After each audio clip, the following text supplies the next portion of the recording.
Polisi, sekali lagi Udah, jangan pernah usah laporkan takut. saya ke polisi. Saya Ini bukan tidak diskusi. takut, tapi orang di luar kau yang saya pikirkan. Oke. Sekarang kita buka surah 2 ayat 146. Kita lihat tipuan Sinandar. Surah 2 ayat 146. Orang-orang yang telah kami beri kitab.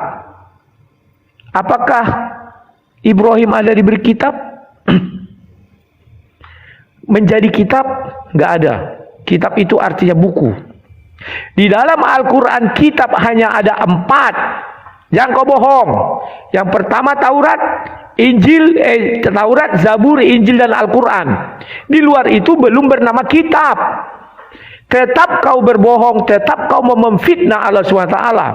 Seolah-olah Allah SWT pernah berfirman bahwa nubuatan tentang Nabi Muhammad ada di kitab Kidung Agung, bahwa Kidung Agung diturunkan kepada Nabi Isa. Pembohong, pembual Konandar, punyalah malu sedunia melihat kau, pembohong, pembual. Kau timpakan dosa kepada Allah SWT. Allah SWT berkata dengan jelas di situ. Tidak ada dikatakan kitab Kidung Agung. Sirah Sirin tidak ada dikatakan. Bualanmu itu murahan. Kau menentang surah 61 ayat 6 yang mengatakan itu diberikan kepada Isa. Isa yang membuat nubuatan itu.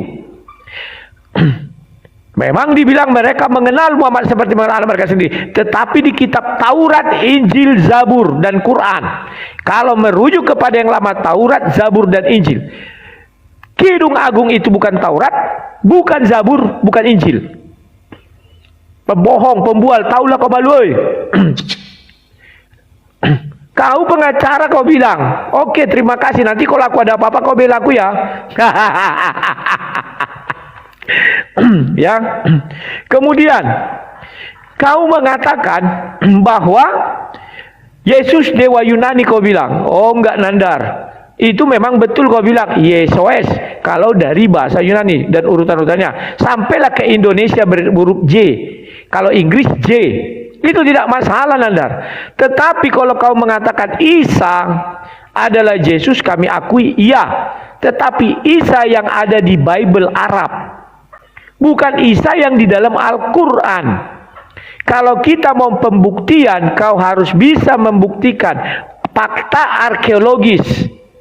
Di mana kelahiran Isa yang diakui oleh orang Arab dan diakui orang Israel. Kalau tidak ada, boleh saya katakan bahwa Isa belum lahir. Karena surah 19 ayatnya ke-16 mengatakan di timur Baitul Maqdis. Bisa enggak kau buktikan secara historis maupun arkeologis kalau Yesus secara historis dan arkeologis diakui di Bethlehem, dan kalau kita berwisata ke sana ada tempat lahir itu. Isa di mana lahirnya? Paham kau Nandar ya? Oh belum. Kan belum ku bilang silakan. Oh, iya. Jangan tergoncang slow. Sabar, Ya. aku aja diam. Aku Ya. biasa aja, lihat aja. Ya. Kemudian kau mengatakan bahwa di situ di Kisah Para Rasul 13 itu jamak, memang jamak. Kau tahu nggak Barnabas siapa? Oke, ku jelaskan sama kau siapa Barnabas. Barnabas itu, kalau kau mau tahu siapa Barnabas, sebentar ya. Tadi sudah saya catat, cari loh. Di Markus 7 ayat 26 Nandar dikatakan begini. Ya, ku buka dulu di Markus 7 ayat 26 ya. Mana tadi dia? Ambil ini PK. Slow. Ambil PK. Mana? Biar kuat roomnya. Iyalah, biar ada apamu. Ya. Sebentar ya, Markus. Markus 7. Oke Nandar, kalau aku baiknya sama kau Nandar, apa yang enggak untuk Nandar ku buat? Silakan lanjut. Markus 7. Sebentar, ayatnya ke-26.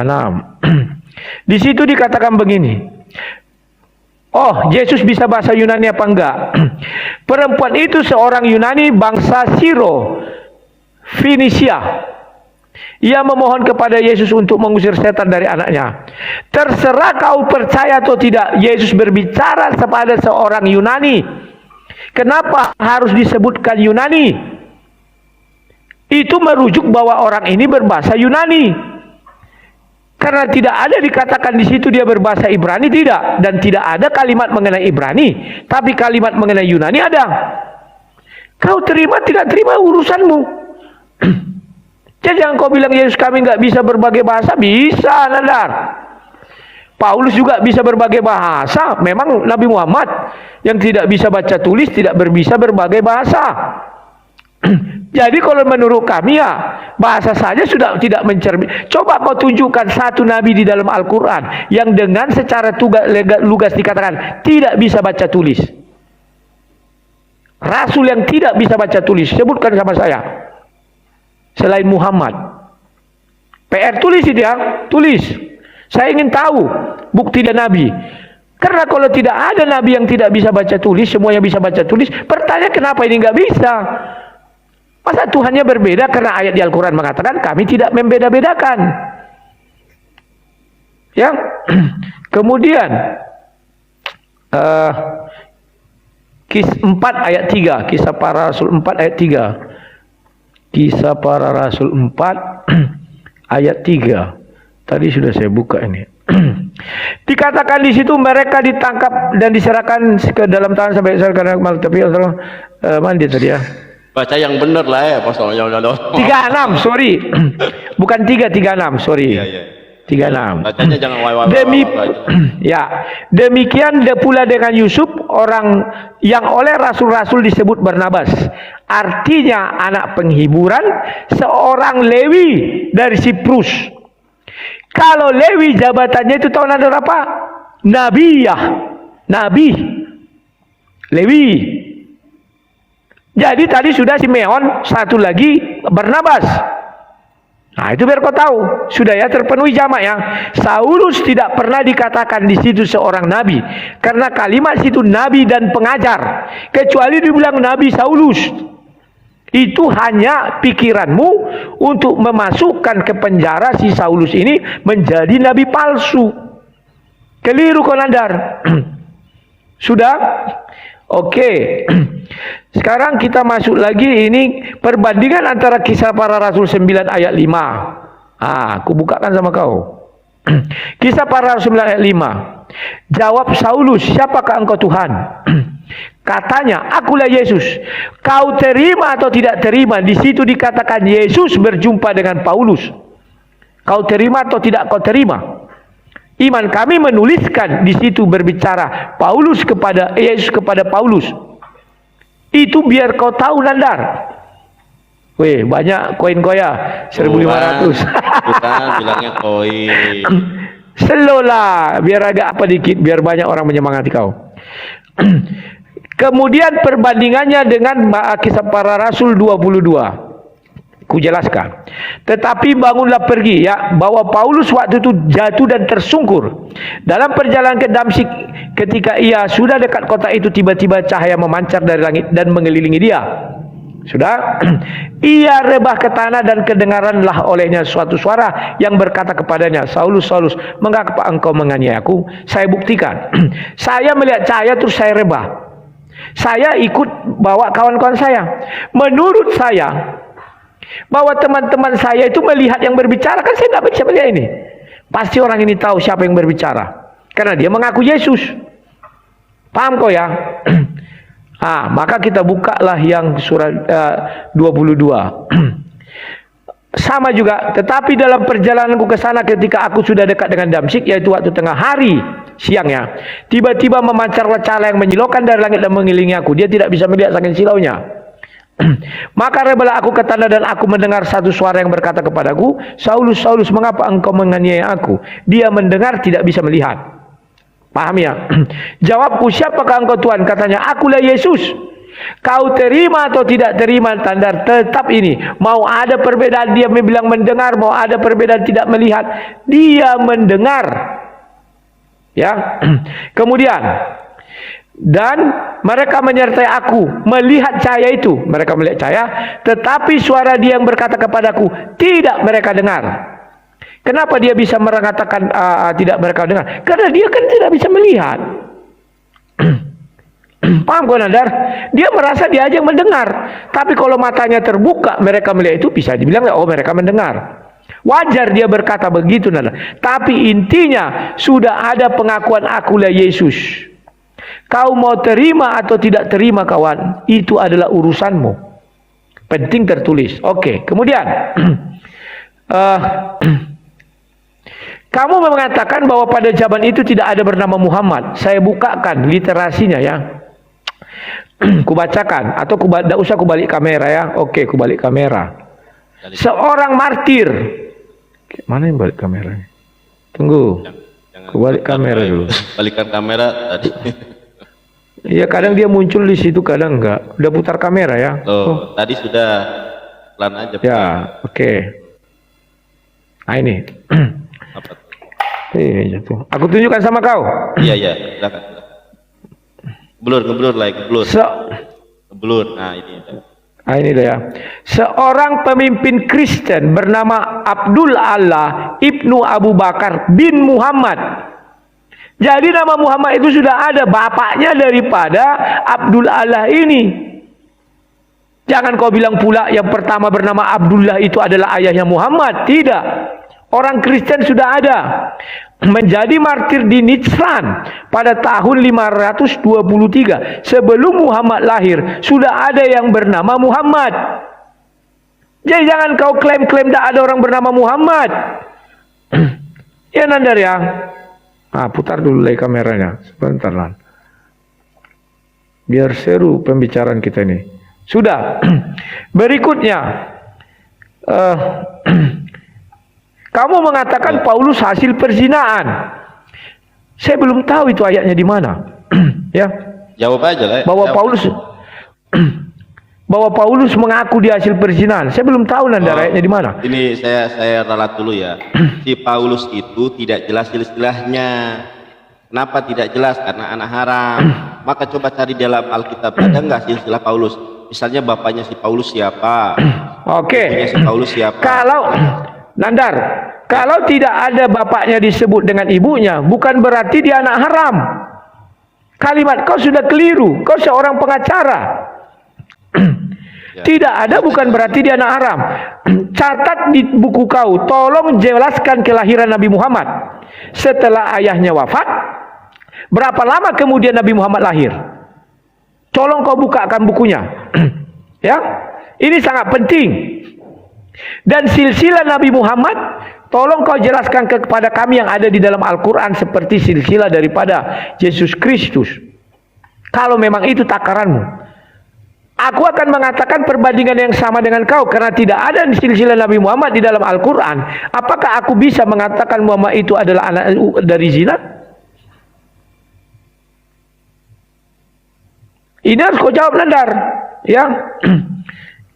Kemudian, ada enggak seorang nabi yang membunuh? Ada Musa. Musa membunuh, dia baru didatangi Tuhan. Penting membunuh, sama-sama pembunuh Nandar. Apapun alasannya penting pembunuh. Kemudian kau bilang Nabi Muhammad, oh dulu dia orang baik, setelah apa jadi berperang, membunuh orang. Aduh Nandar, kau pernah tidak baca hadis itu? Orang yang disuruh minum air kencing itu dan sehat. Apa kata Muhammad? Cungkil matanya dan dibunuh. Ngeri Nandar. Ada enggak ucapan Paulus seperti itu kejamnya? Saya belum lihat tuh ucapan Paulus seperti itu. Enggak ada Nandar.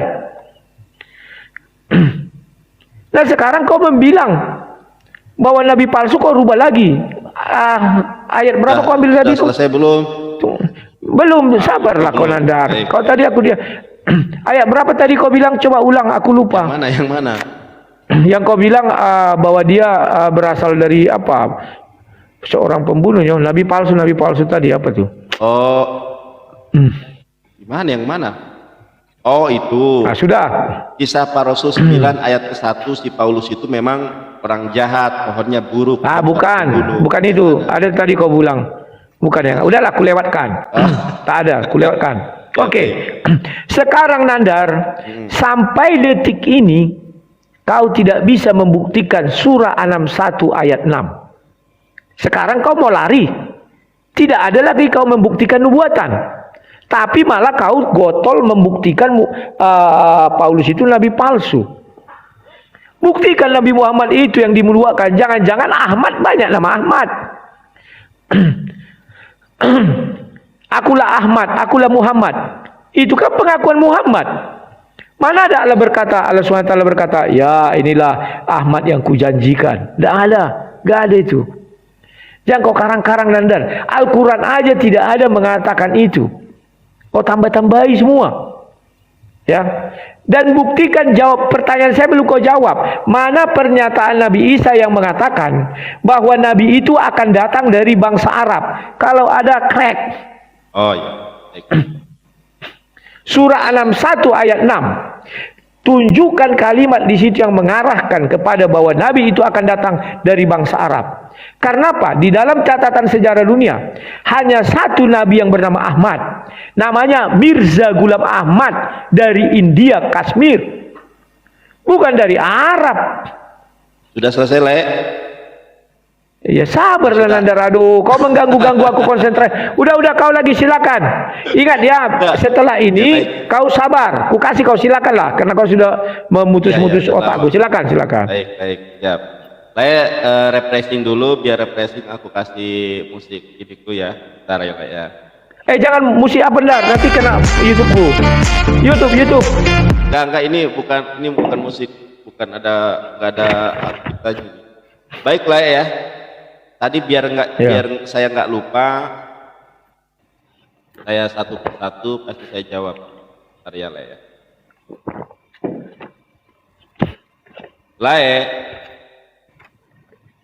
Kalau Yesus itu tidak bisa baca Yunani, saya bisa baca Yunani. Yesus itu ngomongnya bahasa Aramaik, bahasa ibu, bahasa Bunda Maria. Ngomong bahasa Ibrani, bahasa liturgi, karena dia orang Yahudi. Nah, oke. Di mana bukti kalau Yesus itu berbicara dalam bahasa Ibrani? Si Saulus saja mengaku itu kok. Di mana itu? Di dalam Kisah Para Rasul 26 ayat 14. Kami semua rebah ke tanah dan aku mendengar suatu suara yang mengatakan kepadaku dalam bahasa Ibrani. Jadi bukan dalam bahasa Yunani. Yesus nggak bisa baca Yunani. Kenapa kok namanya jadi Yesus? Itu nama dewa Yunani. Nama aslinya adalah Iso, atau dalam bahasa Ibrani Yeshua, Isa, gitu kan? Oke, yang terakhir dulu tadi ya, saya tanggapi biar saya tidak lupa. Lairudi, Yesus sendiri sudah menubuatkan tentang Nabi Muhammad di dalam kitab Lairudi sendiri. Ini perasaan pernah saya bahas ya, mungkin saya lupa ya. Matius 21 ayat ke-43 lah ya. Matius 21 ayat 43. Karena aku sudah ngomong sama Lae nih, kapan hari perasaan udah aku bahas, tapi nggak apa-apa lah. Lae, Yesus sendiri sudah mengatakan bahwa umat pilihan Tuhan akan beralih kepada Nabi Muhammad. Cuma oleh bapak-bapak gereja diterjemahkannya Gabrul. Ini terjemahannya Gabrul ya. Sebab itu aku berkata kepadamu bahwa kerajaan Allah akan diambil daripadamu dan akan diberikan kepada suatu bangsa yang akan menghasilkan buah kerajaan itu. Ini terjemahan Gabrul lah ya. Saya bacakan di dalam bahasa Ibrani, bahasa yang Yesus gunakan. Alkhen ani omer lahem, bukankah aku sudah berkata kepada kalian, kitilakah mikem, bahwa kerajaan Allah akan dicabut daripada kalian. Mikem, kalau dalam bahasa Arabnya mikum atau alaikum, daripada kalian. Malkut ha Elohim, kerajaan Allah akan diambil daripada kalian dan akan diberikan petinaten, dan akan diberikan kepada legoi. Lairudi tanya kepada orang Yahudi, tanya kepada Rabi Yahudi, bangsa di luar bangsa Yahudi itu namanya Goyim. Bangsa di luar bangsa Yahudi itu adalah goyim. Kalau goyim plural, singular daripada goyim, goy. Ternyata kata Yesus, kerajaan Allah akan diambil dari bangsa Yahudi dan akan diberikan kepada satu orang di luar bangsa Yahudi. Tidak pernah tercatat ada suatu bangsa yang bermulai dari satu orang di luar orang Yahudi yang menghasilkan buah kerajaan Allah kalau bukan Nabi Muhammad. Diakui atau tidak, agama Islam adalah agama terbesar kedua di dunia ini. Bahkan agama terbesar utama ya, agama terbesar pertama sebetulnya. Karena Kristen ini kan denominasinya banyak, ada Katolik, Protestan. Dia menjadi terbesar karena 500 tahun lebih ada dulu dan disebarluaskan dengan penjajahan. Kalau Islam kan tidak dengan penjajahan. Baik, karena ayat itu merujuk kepada Nabi Muhammad. Ini kan bangsa, ini harusnya kerajaan Allah akan diambil daripada kalian dan akan diberikan kepada satu orang di luar bangsa Yahudi. Makanya di ayat sebelumnya dikatakan begini, kata Yesus kepada mereka, belum pernah kamu baca di dalam kitab suci, batu yang dibuang oleh tukang bangunan telah menjadi batu penjuru. Hal itu terjadi dari pihak Tuhan, suatu perbuatan ajaib di mata kita. Nabi terakhir yang akan mendapatkan buah kerajaan Tuhan itu adalah di luar bangsa Yahudi, satu orang. Siapakah mereka? Siapakah Nabi itu? Nabi itu adalah yang dibuang oleh tukang-tukang bangunan, yaitu Abraham dari Ismail. Karena ini merujuk kepada Nabi Muhammad, oleh bapak-bapak gereja dibuatkan ayat palsu pada ayat 44-nya. Betapa keji, betapa rusak mereka membuat ayat palsu. Dan barang siapa jatuh ke atas batu itu ia akan hancur, dan barang siapa yang ditimpa batu itu akan remuk. Coba kita lihat menurut tafsiran dari Yerusalem terkait dengan Matius 21:44. Ini ayat palsu, Lairudi. Ayat ini tidak terdapat dalam naskah-naskah yang paling baik sehingga kiranya tidak asli. Bagaimana mungkin percaya kepada kitab yang tidak asli? Saya tidak mau bahas kitab tidak asli, tapi saya sudah menunjukkan bahwa Yesus sendiri sudah mengatakan. Kemudian di dalam Yohanes 14 ayat ke-6, apa kata Yesus? Aku meminta kepada Bapa dengan hadirnya seorang penolong lain yang akan menjadi estafet pengajaranku. Seorang, bukan Roh Kudus. Makanya di dalam Yohanes 16 ayat 12, kamu belum siap, belum mampu terhadap apa yang aku akan sampaikan. Tetapi seorang nabi, seorang rasul, yaitu roh kebenaran yang akan datang setelahku, dialah yang akan mengajarkannya kepada kalian. Lairudi, Yesus tidak pernah mengajarkan doa makan, mengajarkan fikih munakahat, siasah jinayah, ekonomi syariah, hukum tata negara. Ekonomi syariah tidak pernah mengajarkan. Jangankan itu, pemberkatan nikah di gereja itu tidak pernah diajarkan Yesus. Yesus tidak pernah mengajarkan sesuatu karena dakwahnya cuma 3 tahun yang tercatat di dalam Alkitab. Makanya Yesus menjanjikan Nabi Muhammad. Kalau Anda tadi mengatakan ada Nabi Muhammad sebelum Nabi Muhammad, saya sudah tahu, saya sudah baca itu hoax itu. Karena kenapa? Anda lihat yang Anda baca itu di website itu hoax itu buatan Saifuddin Ibrahim. Kita lihat nih. Ini kalau ini bukan hoax nih, Karen Armstrong, penulis buku Al History of God, Muhammad Sang Nabi. Kalau dalam buku ini jelas rujukannya. Bukankah Lai ini adalah seorang yang pernah mengenyam pendidikan? Begitu juga saya S3, Lai juga S3 berapa? Kita kan tahu Lai, ketika kita menyampaikan sesuatu, kalau dasarnya tidak jelas, source-nya tidak jelas, dosen pembimbing kita mencoret. Kalau saya tidak ada seorang pun yang bernama Muhammad setelah Yesus kecuali baginda alam Habibana wa Nabiyana Muhammad SAW. Coba baca, ini buku dari Kristen ini ya. Nggak tahu sekarang sudah mualaf atau belum. Karen Armstrong, Muhammad Sang Nabi. Tidak ada seorang pun yang bernama Muhammad sebelum Nabi Muhammad SAW. Kemudian tadi menyanggah saya Quran surat Al-Baqarah 146, di mana Solomon itu membawa kitab. Lae itu memang tidak tahu Islam. Lae lihat nilai ya di dalam Quran surat Al-A'la, ya, tabihis surat Al-A'la, Quran surat 87, ya, ayat ke 19.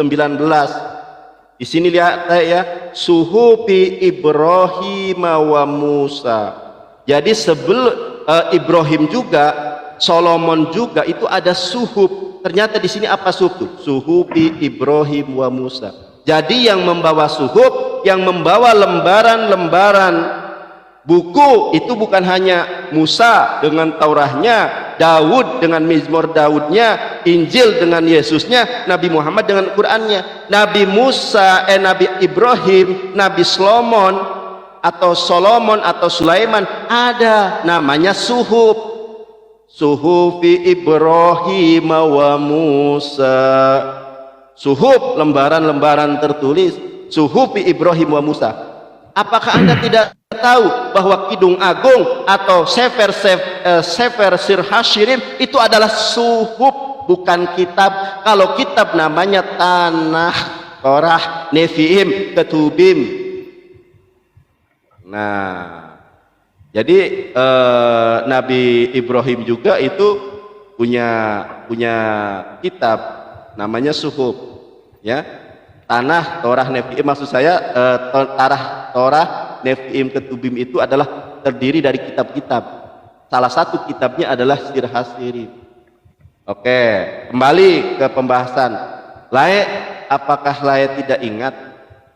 Tadi saya sudah tunjukkan Kidung Agung pasal 5 ayat ke-16. Bapak-bapak gereja sendiri mengakui tentang kenabian Muhammad, cuma mereka tutupi. Dan apakah Lae tidak paham bahwa Anda tidak mampu dan tidak sanggup menunjukkan kepada saya bahwa si Paulus adalah nabi yang asli, melainkan dia adalah nabi palsu? Saya tambahi lah ya referensinya ya. Lae, saya doakan Anda. Coba Lae, kita lihat ini. Lihat ini Lae, saudaraku yang kukasih, lihat nilai ya. Nanti aku tanya. Celakalah kamu, hai ahli-ahli Taurat dan orang-orang Farisi, hai kamu orang munafik, sebab kamu mengarungi lautan dan menjelajahi daratan untuk menobatkan satu orang saja menjadi penganut agamamu, dan sesudah ia bertobat kamu menjadikan dia orang neraka. Lae, orang Yahudi itu adalah bukan agama syiar, makanya tidak ada misionaris Yahudi. Yang ada misionaris itu Kristen. Islam adalah agama syiar, ud'u ila sabili rabbika bil hikmah, makanya ada dai, ya, penyeru, ada pendakwah. Orang Yahudi tidak ada agama syiar, itu hanya untuk etnis Yahudi. Tetapi kenapa di sini Yesus menubuatkan bahwa ada orang Farisi? Anda akui atau tidak, si Paulus ini adalah orang Farisi, dan Yesus mengatakan, "Hai kamu orang munafik." Siapa yang dimaksud kamu orang munafik ini? Paulus.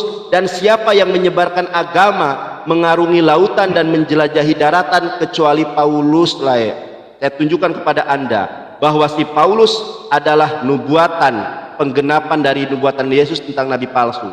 Nih, saya kasih tahu Anda ya, Kisah Para Rasul 27 ayat ke-14. Ternyata si Pauluslah yang berlayar di lautan. Kisah Para Rasul 27, si Pauluslah yang berlayar di lautan.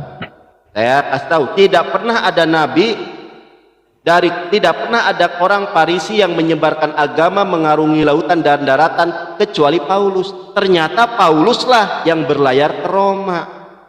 Ya kan, tidak pernah ada nabi. Oke, saya tunjukkan lagi. Nih, caranya gini ya. Nih caranya, padang gurun. Kita lihat baik Rudi. Ya. Yesus sudah menubuatkan tentang Paulus. Jadi apabila orang berkata kepadamu, lihat ia ada di padang gurun, janganlah kamu pergi ke situ. Atau lihat ia ada di dalam bilik, janganlah kamu percaya. Tidak pernah ada seorang nabi palsu yang melihat Yesus di padang gurun kecuali Paulus. Dan tidak ada pernah nabi palsu yang melihat Yesus di dalam bilik kecuali si Paulus. Layak tahu tidak? ketika Paulus dipenjara selama 5,5 tahun atau 5 tahun setengah, Paulus banyak kemudian menulis surat-surat, yang mana surat-surat itu oleh Kristen dianggap firman Tuhan. Anda tahu tidak definisi firman Tuhan? Itu perkataan Tuhan. Si Paulus melihat, menyaksikan di balik bilik penjara, melihat Yesus berkata-kata kepada dia, mendapatkan wahyu kalau istilah kita mah. Dan si Paulus kata lae tadi bertemu dengan Yesus. Tidak pernah lae, Yesus tidak pernah bertemu dengan Paulus secara langsung. Pengakuan si Paulus bertemu Yesus adalah pengakuan tanpa saksi, dan itu setelah kenaikan Yesus ke langit. Jadi yang dilihat itu bukan Yesus.